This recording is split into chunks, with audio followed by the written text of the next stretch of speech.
Hello guys, Constantine here, and I'm very excited because I'm going to be casting my very first pro game. Got a little too excited for the quarterfinal stages of the Triscraft Cup and didn't have anything to cast yet. So I'm just going to jump right into this game. It is going to be a best of three, or at least just 3 games played. I'm not sure if it's actually from a best of 3 or not. It's just a replay pack I found. And it's going to be between, it's an in-house game of OGS, which is probably the by far best Korean StarCraft 2 team right now. I mean, most of the teams are still playing StarCraft 1 exclusively, but right now this is the best team for StarCraft 2. And it's going to be between the Red Zerg, who is OGSFruitSeller, and the Green Terran, who is OGSTheSTC. You've probably heard of the STC. FruitSeller, a little lesser known OGS player with a lot of Korean characters there. So this first map is going to be on Zelnaga Caverns, which I think is my favorite map from the new maps from release, for 1v1 at least. I just like this map a lot. I like these little pathways back here. They allow for a lot of like attacks and retreating on the natural, since you have this way of attacking, this way of attacking, and this one down here just for your natural alone. Tons of Korean going down here. I doubt any of you guys know Korean, so I might get that translated later, but probably not. So we have STC throwing down a supply depot, probably at 10 there, just timing it so that the SCV finishes right whenever the supply depot does. Standard timing. He's probably going to leave this SCV here to build that barracks. Yep, and there he goes. And we can see by the placement of the barracks whether he's going to immediately put an add-on or not. And so he's probably actually not. He's probably going to wall in with the supply depot here. And on FruitSeller's side, we have him with 14 drones, he's building his 14th. Probably going to throw down a quick spine, there it is, yeah, there it is, the quick hatchery. This is a 14 hatchery. This is a really early hatchery. He's probably going to go with a 13 pool. He's probably, yeah, just saving up there. This is kind of a good economic build, but at the same time you have these 3 larvae here for a while, and so for the time that these 3 larvae up and you're not building another one, you're going to lose that larva spawn time, because when there's 3 out, the 10-second timer for your next larva popping out is actually has to wait. So we have FruitSeller here going to move his drone in, get a few whacks off on the barracks, not really doing too much to bother it. See, he's got that rally point set on the drone. Oh, and he throws down his gas here really early, just maybe to prevent that steal of the gas. It was really good timing on that. He's going to be starting the muling process, what's going to give him an edge early on the minerals, and especially because FruitSeller has gone for that really early hatchery. So he gets his spawning pool out, and he's still only at 15 food because he just built this extractor. It's kind of an interesting build. I haven't really seen this one before.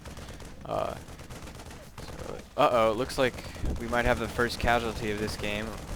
Yep, there it goes. We have the STC taking out an Overlord. This is really actually pretty uncommon, except in high-level games. It looks like we're going to see a bunker maybe going down. No, I'm not sure.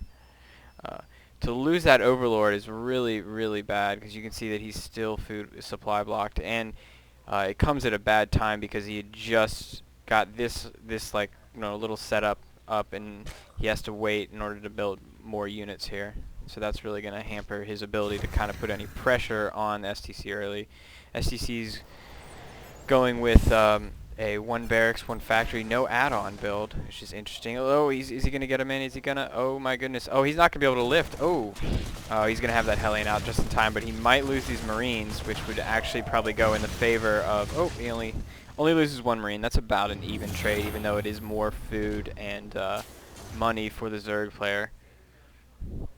He can build Zerglings faster, and they're obviously faster units, so having just lost that 1 Marine might maybe hurt his ability to put any kind of pressure on. So we have STC trying to move up the ramp here, but we're going to see some good placement of these Zerglings to try and prevent that. Instead, he's going to try and settle for the drone kills. With 1 Hellion, it takes 3 shots. to kill a drone, so you have to kind of be diligent about where. Oh, losing a little bit of focus there. He definitely. Oh, see, and this is what I like. He's using these things here in order to hide from the queen that could have killed him if they weren't there. So we have Zerg working on his speedling upgrade. It's pretty much essential to deal with Hellions. He's moving out across the map. I don't really like moving out with non-speedlings because you can essentially get kited. As you can see what's going on right here. It's Hellion with 6 health. But speed's probably going to finish and this Hellion's probably going to get taken out. Oh, that's such great control. That Hellion has 1 life. He needs to send it home to repair it. So the STC doing an interesting build where he just goes 1 factory, 1 barracks with no add-ons, then throws down a tech lab after a little while of production so that he can get that command center out really quickly. And he's main-rating some probes over, or some workers. So this is a good number of workers to send over this early. If it's late, sometimes I just send the rally point and I only send a few. Whenever you send workers, it's it's depending on what you want. It's you either are going to get more money now by leaving them at your base and not transferring them, or you're going to get more money later by transferring them immediately and then having an even number of SCVs at each base. But the time that they're transferring over, you're going to lose a little bit of economy. So it's always, questionable what you want to do. So it looks like STC is going for a very strong Hellion build. Oh, he's going to move 2 Hellions up here at the same time, moving these Hellions back over here. This is great. And the pre-igniter is just finished. Such great timing. All you need is 2 Hellions with pre-igniter to take out drones. And if he pulls them away, like, oh, could he get? Oh, he just lost them just at the wrong time. Otherwise, all of those drones could have been in danger. Looks like all of the drones from the natural have been either killed, burned away, or moved. And so this is a really good play. It's double-pronged attack is what Terran is best at when it comes to being Zerg. And you can see both of these Hellions have 5 kills. Not sure how many of those kills are Zerglings from the earlier fight that took place right here, but that's really good to be racking up those kills. Apparently there was a pause going on, and now they're both ready. So if you guys are wondering, this is just something interesting about the way that the Koreans have adopted English. If you ever see the Korean GG, it actually doesn't mean like GG in the way that ours is abbreviated good game. Their GG is actually just the Korean phonetic for the sounds GG. It's because they knew that GG was GG before they ever learned it. And so the characters that they say are just the sounds GG over, like twice over, which is why it looks a lot like ours. I don't know. Little unknown fact about Korean language. But anyway, so we have an armory down, and that first Thor is out. It's great timing just to prevent any kind of Mutalisk play. It's pretty much standard now for Zergs, or for Protoss, or the one race that isn't here, Protoss, yeah, for Terrans to get Thors at around this time against Zerg, just because it really the Zerg is kind of limited in what he can do. If he's eventually going to get to Broodlords, expecting the game to go long, he has to get a Spire at some point, which means that there's going to be some Mutalisk harassment at some point. And not to mention the fact that Thors are pretty much amazing against all Zerg units except for mass Speedlings. And when you have Hellions with... oh,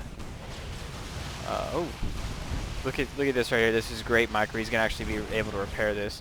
But a lot of people think that Mutalisks are just impossible to use against Thors, just Thors are too good. It actually has really nothing to do with that. It's poorly controlled Mutalisks are bad against Thors because a lot of players are going to be tempted to ball them up, like, a Marine Marauder ball likes to, run together in a very tight-knit pack. Well, with Mutalisks against Thors, that's not the case. You don't want to click them too close to where they are. If you click to move them like a far distance away, they'll move in their little formation, which is spread out enough to avoid the splash damage. But if you click them really close onto each other, then they'll all form up and fly around together, and that's when they get destroyed by Thors. So you have to be very careful about how you attack with them. So we have the STC fully saturating his expo. He's going to throw down a lot of barracks. We're going to see 4 barracks, 2 factory play. I like this. This is combines the mobility of the Marine Marauder Force with the deadly power of the factory units. And you don't see people going a mix of Hellions and infantry that often, just because it's, you know, different buildings. But I think it's a great combination, especially Hellions and Marauders can be really effective for an even earlier timing push than the Thor Hellion push that usually we see. STC has not decided to move out yet. He's kind of been pushed back by these Mutalisks. The thing about having Mutalisks against Terran is because of the Thors, they're not so much of an offensive unit, but they are good at shutting down the harassment by these Hellions, because pretty much Mutalisk and Hellions are like the two fastest units besides, I guess, Speedlings. So STC is being really diligent here. He's knocked down the rocks. He's going to take this expansion. He's a little bit behind FruitSeller, but his expansion was actually up and wasn't delayed at all. So I would say that this game is right about even. A little bit of lost control in these Mutalisks. No reason to be running in there and dying like that. Pretty much absolutely no damage was done to this army here. So both players are going to be macroing up. Let's see what the production tab is at, and we have army is at 83 to 93, 82 to 94 now-ish, in favor of the Terrans. So FruitSeller's macro is slipping a little bit. Oh, the money scan going down and seeing all these infestors.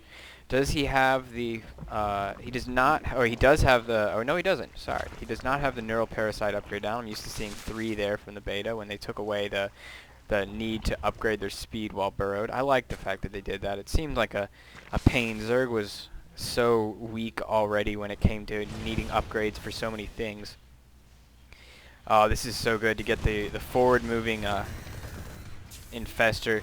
It's really good, especially when you can notice that your opponent does not have a Stargate, so he's not going to have any medevacs, although he does have one now. He's just completed that. He's going to be able to heal just in time.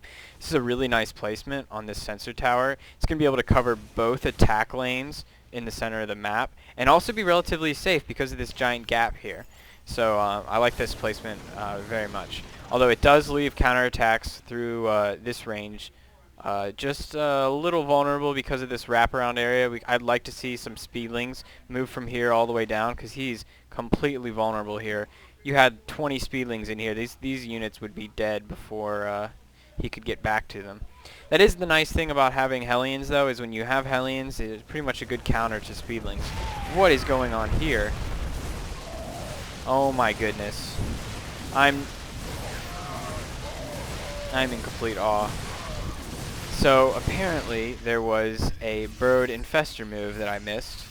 Oh, and he's going to lose all these infestors. Maybe there's going to be a fungal growth. There we go. He's going to make another scan have to go down. Nope, he got them all. He might scan just to make sure that there's nothing left. But so that was pretty amazing. Pretty much a blunder on STC's part for not actually having any kind of detection along the route that they took. Because I'm pretty sure they just went right through the middle. They might have gone right by this tower, but just no attacking units were in range. So STC has thrown up a planetary fortress here. He's going to be macroing off of 3 factories and what looks to be 5 barracks now with a starport. He's switched. He's got a tech lab and a reactor here, just whatever he needs for this starport. He's just going to throw out. He's probably going to try and get a Raven out soon. Oh my, there's a